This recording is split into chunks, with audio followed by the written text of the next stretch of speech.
अस्सलाम वालेकुम नाज़रीन, आप यूट्यूब चैनल देख रहे हैं। मैं इमरान खान हूँ। कादी फ़ायद ईसा साहब की रिटायरमेंट के बाद आज पाकिस्तान के नए चीफ़ जस्टिस हलफ उठा रहे हैं। नए chief justice justice Yahya Afridi जो हैं उनको ये मौका मिला, हालांकि वो सीनियरिटी में तीसरे नंबर पे थे, लेकिन हुकूमत पाकिस्तान ने बड़ी उजलत में एक आइनी तरमीम पास की। उस आइनी तरमीम के लिए पाकिस्तान में किस किस्म का खिलवाड़ हुआ ये भी आप सब जानते हैं। और उस आइनी तरमीम के नतीजे में एक कमेटी बनाई और उस कमेटी ने फैसला किया कि कौन होगा पाकिस्तान का नया चीफ जस्टिस।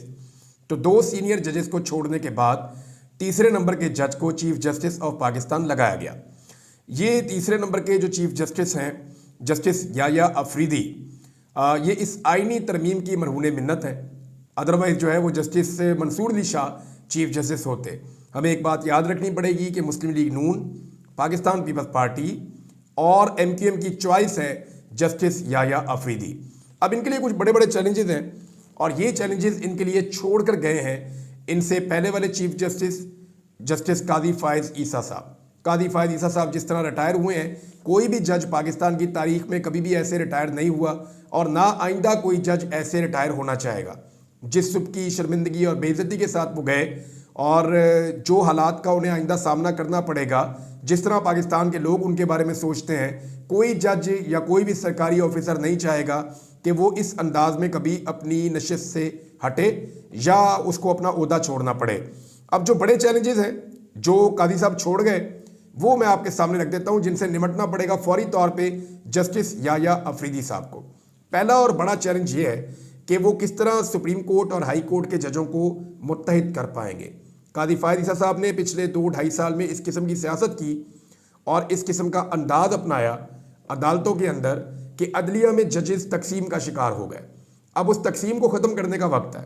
क्या जस्टिस याह्या अफरीदी तमाम जजेस को साथ लेकर चल पाएंगे? क्या जस्टिस याह्या अफरीदी जो अदलिया के अंदर एक तकसीम पैदा हो चुकी है उस तकसीम को ख़त्म कर पाएंगे? पहला चैलेंज उनके लिए ये है। दूसरा चैलेंज, जिस आइनी तरमीम के नतीजे में वो मुतनाज़े तरीके से चीफ जस्टिस बने हैं, उस आइनी तरमीम के ऊपर बहुत सारे लोग दरखास्तें लेकर आ चुके हैं। इस आइनी तरमीम के बारे में जिसको गलत तरीके से पास करवाया गया, आलमी सतह पर पाकिस्तान की सुबकी का बायस बनी। वकला, सहाफ़ती तंजीमें, सिविल सोसाइटी, आम पाकिस्तानी तमाम इससे खाइफ हैं और जो हथकंडे अपनाए गए वो भी सबके सामने हैं। इस आइनी तरमीम पर क्या करते हैं जस्टिस याह्या अफरीदी, ये दूसरा चैलेंज है। तीसरा, इंसानी हकूक़ की धज्जियाँ उड़ाई गई जस्टिस कादी फ़ायद ईसा के दौर में। अब देखना यह है कि जस्टिस याह्या अफरीदी के दौर में क्या इंसानी हकूक़ की धज्जियाँ ऐसे ही उड़ाई जाएंगी या हालात बेहतर होंगे। नंबर 3, जो जबरी गुमशुदगियाँ हैं वो अभी भी जारी हैं। यानी ये काम तो कई दहाइयों से हो रहा है। बलूचिस्तान में, कबायली इलाकों में लोगों को जबरी तौर पर लापता किया जाता है और उन्हें कानून के कटहरे में खड़ा नहीं किया जाता। इंसाफ लोग मांगते रहते हैं, वो ये कहते हैं हमें अदालत में पेश करें, हमें मुजरिम साबित करें, लेकिन लोगों को जबरी तौर पे लापता पाकिस्तान में रखा जाता है और ये बड़े लंबे अरसे से सिलसिला चल रहा है। लेकिन अब सियासी वर्कर्स को, सहाफ़ियों को, वकला को, शायरों को, इनको भी अगवा करना शुरू कर दिया गया, हत्ता के ख़वातीन को भी उठाया गया।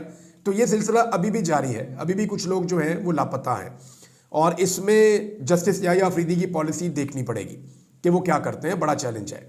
नंबर 5, जो धांधली ज़दा इलेक्शन पाकिस्तान में हुआ, क्योंकि 2024 के फरवरी में होने वाला इलेक्शन इस मुल्क की तारीख का सबसे मुतनाज़ इलेक्शन है, जिसमें वाज़े अक्सरियत के साथ जो लोग जीते उन्हें जाली फार्म 47 के ऊपर हरा दिया गया और फार्म 47 जाली बनाकर कुछ लोगों के हाथों में थमा दिया गया जिन्हें अवाम ने वोट नहीं डाला था और वो लोग जाकर उस फार्म की बुनियाद पर असम्बलियों में बैठ गए। तो जाली असम्बलियाँ वहाँ मौजूद हैं। अब ये धांधली वाला एक मुकदमा भी है सुप्रीम कोर्ट ऑफ पाकिस्तान में, तो इस पे जस्टिस याह्या अफरीदी क्या करते हैं, ये भी एक बड़ा चैलेंज है।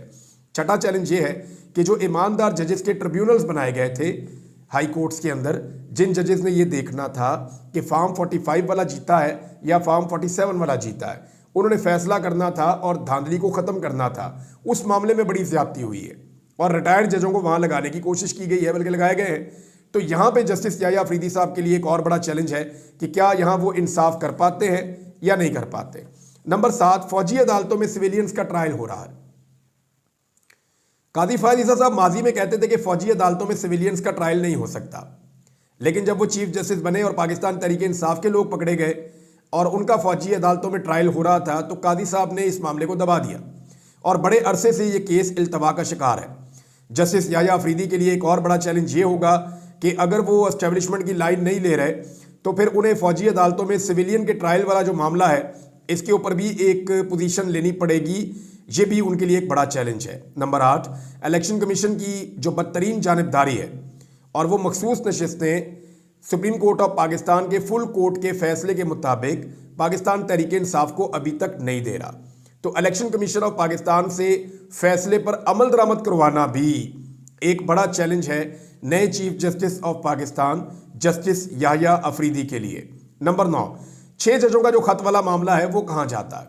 6 जजेस ने कहा था कि हम बहुत परेशान हैं, हमारे ऊपर जो है वो दबाव डाला जा रहा है पाकिस्तानी एजेंसीज की तरफ से, हमारी स्पेस को हमें रीगेन करना है। और उन जजेस ने बड़ा लंबा चौड़ा एक शिकायतों का पूरा पुलंदा लिखा था। कादी फायद ईसा साहब ने इस मसले को दबा दिया था। देखना यह है कि क्या जस्टिस याह्या अफरीदी इन 6 जजेस को और बाकी अदलिया को उसकी स्पेस वापस लेकर देते हैं और इस मामले पे कोई एक्शन लेते हैं या नहीं लेते। नंबर 10, शहीद अरशद शरीफ वाला मामला हमारे लिए ये सबसे अहम मामला में से एक है कि इस मामले पर जस्टिस उमर अता बंदयाल इंसाफ नहीं दे सके, इस पर जस्टिस कादी फायद ईसा इंसाफ नहीं दे सके। तो क्या इस पर जस्टिस याह्या अफरीदी इंसाफ दे पाएंगे, एक बड़ा सवाल है। नंबर 11, इमरान खान और पाकिस्तान तहरीक इंसाफ को दीवार के साथ लगाने की एक पॉलिसी है और कादी साहब का तो एक ज़ाती बुग़्ज़ दिखाई देता था, बल्कि उन्हें सुप्रीम कोर्ट ने मना किया था, पहले से मना कर रखा था कि आपने इमरान खान का या पीटीआई का केस नहीं सुनना। लेकिन वो डेलिबरेटली तमाम केसेस सुनते थे, उनके बेंचेस इस तरह बनाते थे ताकि पाकिस्तान तहरीक इंसाफ को नुकसान हो। तो देखना है कि वो पॉलिसी जारी रहती है या जस्टिस याह्या अफरीदी साहब इंसाफ की फराहमी शुरू करते हैं।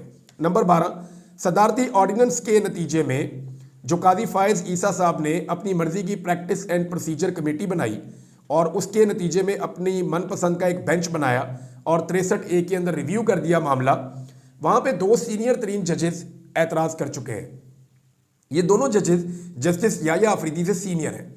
अब क्या justice Yahya Afridi full court को बुलाते हैं, क्योंकि दोनों जजेस ने कहा था कि फुल कोर्ट बुलाएं और इस सदारती ऑर्डिनेंस के ऊपर फैसला जारी करें। देखना यह है कि जस्टिस याह्या अफरीदी अपने सीनियर जजेस की बात मानते हैं या मामला किसी और तरफ जाता है या कादी साहब वाली पॉलिसी को कंटिन्यू करते हैं। नंबर 13, 9 मई का मामला पाकिस्तान तहरीक इंसाफ के लिए बड़ा सीरियस इशू है। ये सियासी जमात बुरी तरह क्रश हुई है 9 मई के बाद। वहाँ तहरीक इंसाफ ने एक डिमांड कर रखी है कि जुडिशल कमीशन बनाया जाए, CCTV फुटेज सामने ली जाए, पूरा इस मामले की इंक्वायरी की जाए, जो जिम्मेदारान है उनको सजा दी जाए। तो इस पे जस्टिस याह्या अफरीदी साहब को देखना होगा कि वो इस पे क्या करते हैं, एक बड़ा चैलेंज ये भी है। और इन तमाम चीज़ों का अंदाज़ा आपको इस बात से हो जाएगा जब जस्टिस याह्या अफरीदी बेंचेस बनाना शुरू करेंगे।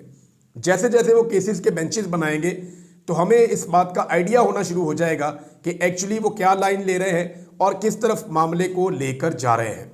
तो जनाब ये है सारी सूरत हाल, जो बड़े चैलेंजेस हैं जो जस्टिस याह्या अफरीदी के सामने खड़े हैं। तो इसके ऊपर हम बात करते रहेंगे। अब आ जाए जो कैदियों वाली वैन वाला मामला हुआ, ये बड़ा इंपॉर्टेंट मामला है और इसका जो लुब्बे लुबाब है कुछ मैं थोड़ी सी समराइज़ कर देता हूँ आपके सामने, सिचुएशन में रख देता हूँ। हुआ ये था कि जब पाकिस्तान तहरीक इंसाफ के लोग एहतजाज करने इस्लामाबाद आए, खैबर पख्तूनख्वा से और पंजाब से भी, तो सैकड़ों के करीब लोगों को गिरफ्तार कर लिया गया। इसमें जो है खैबर पख्तूनख्वा के कुछ सरकारी मुलाजमीन है वो भी गिरफ्तार हो गए, कुछ MPs वगैरह वो भी गिरफ्तार हो गए। तो ये जो लोग गिरफ्तार हुए थे इनके ऊपर पुलिस ने ना एक एक वक्त में अलग अलग पर्चे डाल दिए। इस इलाके का भी कोसार का भी डाल दिया, तो संजानी का भी डाल दिया, तो उधर का भी डाल दिया। जब ये मामला जजेस के सामने आया तो कल जज साहब ने कुछ 82 लोगों को एक साथ डिस्चार्ज कर दिया था। यानी ये वो सारे लोग हैं जिनके ऊपर कोई और मुकदमा पेंडिंग नहीं था। 82 मुकदमात में ये डिस्चार्ज हो गए थे। जो दूसरा मुकदमा पेंडिंग था उसमें इनकी बेल हो चुकी थी, लिहाजा अब इनकी हथकड़ियां खोलनी थी। डिस्चार्ज होने का कानून ये कहता है कि कोई किसी किस्म का आपने जमानती मुचलका जमा नहीं करवाना, कोई और आपने काम नहीं करना। होना सिर्फ उसके अंदर इतना है कि उसी अदालत के अंदर खड़े होकर पुलिस वाले ने आपकी हथकड़ियां खोलनी है और आपने अपने घर चले जाना है। नाउ यू आर फ्री, आप एक आज़ाद शहरी हैं। लेकिन पुलिस ने बड़ा अजीब काम किया। पुलिस इन लोगों को शायद छोड़ना नहीं चाहती थी, या पुलिस को ऑर्डर्स आए कि इन लोगों को अभी नहीं छोड़ना, तंग करना है। तो पुलिस ने 3 कैदियों वाली वैगनों के अंदर इनको भरा और भरकर इनको ले गए। अब हुआ ये कि पुलिस को लगा कि हम अकेले ही जा रहे हैं और आगे पाकिस्तान तहरीक इंसाफ क्लेम करती है कि एक मनसूबाबंदी के तहत कार्रवाई की गई है। अब ये जो मनसूबाबंदी के तहत कार्रवाई की गई, पहले देख लें कि खबर क्या है। खबर यह है जी कि कैदियों वाली वैन्स के ऊपर अटैक किया गया, मुसल्लह अफराद ने हमला किया, 4 पुलिस एहलकार जख्मी हो गए, 4 हमलावर गिरफ्तार हो गए और उसके बाद मुलजिमान को छुड़वाने की कोशिश की गई, उसे नाकाम बना दिया गया। ये जनाब पुलिस का मौक़िफ़ है। दूसरी जानिब जो इंफॉर्मेशन मिनिस्टर है उनका कहना है जी ये 9 मई की तर्ज का एक अटैक है और पाकिस्तान तहरीक इंसाफ जो है वो दहशतगर्दों की तरह रिएक्ट कर रही है, वो अपने कैदियों को छुड़ाने की कोशिश कर रही है। देखें, इससे आप एक बात जहन में रखें, अगर तो ये फेक है जो पाकिस्तान तहरीक इंसाफ जो है वो इसके ऊपर क्लेम कर रही है कि ये सारा झूठ का पुलंदा है और ये एक खेल खेला गया है पाकिस्तान तहरीक इंसाफ को ना सिर्फ बदनाम करने के लिए बल्कि कुछ नया गेम होने जा रहा है। एक्चुअली वो क्या रही है, पाकिस्तान तहरीक इंसाफ क्या कह रही है, पहले जो इन्फॉर्मेशन सेक्रेटरी हैं पाकिस्तान तहरीक इंसाफ के शेख वकास अकरम, उनको हम सुन लेते हैं। शेख वकास अकरम कह रहे हैं कि कैदी वैन्स पर हमला पुलिस ने खुद करवाया है, हमारे कैदियों को बाहर निकाल कर खड़ा कर दिया गया और कहा गया कि आप यहां से भाग जाएं। उन्होंने भागने से इनकार कर दिया। जो ड्रामा आप करना चाहते हैं वो तहरीक इंसाफ कामयाब नहीं होने देगी। कैदी वैन्स खड़ी करके मुतल्लका SHO शबीर तनोली ने वैन का शीशा तोड़ा। पुलिस ने फैसल टाउन के करीब गाड़ियां मोड़ कर खुद कार्रवाई की है। हमारे कारकुनों की जमानत हो गई थी और अब दूसरे मुकदमे में गिरफ्तारियां डाली जा रही हैं। हमारे कारकुन फरार होने के लिए तैयार नहीं है। शौकत बसरा कह रहे हैं जी ये 70 का दौर नहीं है, ये 2024 है। कैदी वैन पर हमले जैसे टोपी ड्रामे बंद करो, कौम तुम्हारे सब नाटक और ड्रामे जानती है। अब आ जाए, जो वहां पे सहाफ़ी मौजूद थे उनमें एहतशाम अली अब्बासी साहब ने बड़ा अहम नुक्ता उठाया। उन्होंने कहा जी 82 पाकिस्तान तहरीक इंसाफ के मुलजिमान थे, जब इनकी जमानतें भी हो गई और इनके केस डिस्चार्ज हो गए तो आप तो इनको छोड़ दें। फिर पुलिस इनको लेकर कहाँ जा रही थी और क्यों लेकर जा रही थी और सड़कों पर इनको क्यों लिए फिर रही थी और संजानी में फरार होने का वाकया बना दिया। ये सब एक मंसूबे के तहत किया हुआ लग रहा है। फिर उन्होंने एक और बात की कि हवालाती पुलिस हिरासत से छुड़ाने का मामला, पुलिस ने जाए वकुआ से तमाम शवाहिद ख़त्म कर दिए। प्रिजन वैन्स को मौके से फौरी तौर पे हटा दिया गया। मौका पर तमाम अफसरान की मौजूदगी का पुलिस तर्जुमान का बयान भी हकायक के बरक्स है। संजानी टूल प्लाजा जाए वकुआ पर कोई पुलिस अफसर या एहलकार भी मौजूद नहीं। तमाम SHOs की संजानी टूल प्लाजा पर पहुंचने की इतला भी गलत निकली। अब मामला ये है कि ये PTI के लोग जो पीछे गाड़ियों में जा रहे थे ना, वो पीछा कर रहे थे इन वैन्स का, इसलिए कि उन्हें लगता था बंदे डिस्चार्ज हो गए, इनको छोड़ो। तो पुलिस ने कहा जी हमारे पीछे आ जाए, हम अटक जाके छोड़ देंगे। उन्हें लगा शायद जेल में जाके छोड़ देंगे, कोई नया प्रोसीजर है इनका। वो इनके पीछे जा रहे थे। उन्होंने कैमरे निकाल के पीछे से वीडियोस बना ली कि जनाब ये देखिए ये क्या हरकतें कर रहे हैं। और वो जो बंदे मार रहे थे वो ऐसा लगता है एक जत्था सा था, सबने मुंह लपेटे हुए थे। मुझे ऐसा लगा जैसे गुल्लू भट्ट ने नहीं गाड़ियाँ गुड़ियाँ तोड़ी थी और पुलिस के साथ मिलकर कार्रवाई डाली थी। मुझे वो गुल्लू भट्ट टाइप का काम लगा और मुझे वो लगा ऐसे कि जैसे ये प्लान के साथ काम किया गया है और मनसूबाबंदी के तहत मज़ीद मुकदमे बना के पाकिस्तान तहरीक इंसाफ के कारकुनों को अंदर रखने का एक जवाज़ पैदा किया गया है या उन्हें गिरफ्तार रखने का एक जवाज़ पैदा किया गया है। एक ऐसे MPA का नाम इसमें डाल दिया गया जो उस वक्त यासिर नाम है उनका, यासिर कुरैशी गालिबन, वो उस वक्त पंजाब असम्बली में तकरीर कर रहा था। वो वहाँ खड़ा होकर बता रहा हो भाई मेरा नाम उधर डाल दिया वकुए में कि मैं कोई पुलिस की हिरासत से भाग गया हूँ, मैं प्रोटेक्शन ऑर्डर पे यहाँ पे आया हूँ, मैं असम्बली में खड़ा होकर आपके सामने तकरीर कर रहा हूँ, मेरा उधर वकुए में नाम डाल दिया। तो पूरी असम्बली में जो है वो शेम शेम के नारे लगे हैं। तो ये है जनाब सिचुएशन। अब इसमें एक चीज़ मैं आपको और बता देता हूँ। अख्तर मेंगल साहब ने एक स्टेटमेंट दिया और वो स्टेटमेंट मैं आपको ज़रूर पढ़ के सुनाना चाहूँगा क्योंकि वो इस वक्त के हालात जो है उसकी पूरी तस्वीर कुशी कर रहा है नून लीग और पीपल्स पार्टी की खास तौर पे। अख्तर मेंगल साहब ने कहा कि चार्टर ऑफ डेमोक्रेसी से लेकर चाट बूट चाट तक का सफ़र, यानी चार्टर ऑफ डेमोक्रेसी से चाट बूट चाट यहाँ तक का सफ़र तय कर दिया इन जमातों ने, नून लीग ने और पीपल्स पार्टी ने खास तौर पे। एक चीज़ आपको मैं और बताता हूँ, ये जो बरतानिया में, अमेरिका में, नॉर्वे में, अक़वाम मुत्तहिदा में जो डेवलपमेंट्स हो रही हैं ना पाकिस्तान में इंसानी हकूक़ के मामलात को लेकर, इस पर पाकिस्तान की एस्टेब्लिशमेंट में, पाकिस्तान की मुक़्तदरा में, पाकिस्तान की हुकूमत में बहुत ज़्यादा बेचैनी है, ये बहुत ज़्यादा परेशान है। और उन्हें इस बात का आइडिया हो रहा है कि अगर अमेरिका के अंदर डेमोक्रेट्स ना जीते और रिपब्लिकन जीत गए तो पाकिस्तानी अशराफिया के लिए बड़ी मुश्किलात पैदा हो जाएंगी। और ये पाकिस्तानी जो अमेरिका में मौजूद हैं वो इस पर क्लेम भी करते हैं। इस इलेक्शन के बारे में कुछ वीडियोस मैं करूंगा आने वाले दिन में कि कौन आगे चल रहा है, कितना आगे चल रहा है, कैसे वहाँ पे इलेक्शन हो रहा है, किस तरह उसके रिजल्ट आ रहे हैं, चीज़ें आपके साथ हम शेयर करेंगे। ज़रा वक्त आने दें, थोड़ा सा करीब जाने दें चीज़ों को। लेकिन ये मैं आपको अभी बता देता हूँ और कंफर्म बता देता हूँ कि अमेरिका में अगर रिपब्लिकन्स आएंगे तो पॉलिसी तब्दील हो जाएगी। और ये जो कुछ भी हो रहा है आलमी सतह पे, आवाज़ उठ रही है पाकिस्तान में इंसानी हकूक़ की खिलाफ वर्जियों पे, इस आवाज़ को लेकर पाकिस्तान के अंदर बड़ी बेचैनी और परेशानी है और ये परेशानी बढ़ती चली जा रही है। एक और चीज़ मैं आपको अमेरिका से सुनाता हूँ, ये बहुत इंपॉर्टेंट है। टका के बेइज्जती की है पाकिस्तान की वहाँ पे एक अमेरिकन सहाफ़ी ने। बल्कि मुझे अच्छी तरह याद है, मैं एक दफ़ा रायविंड में खड़ा हुआ था, नवाज शरीफ साहब के महल में। मैं रिपोर्टिंग कर रहा था, सन 2008-9 की बात है।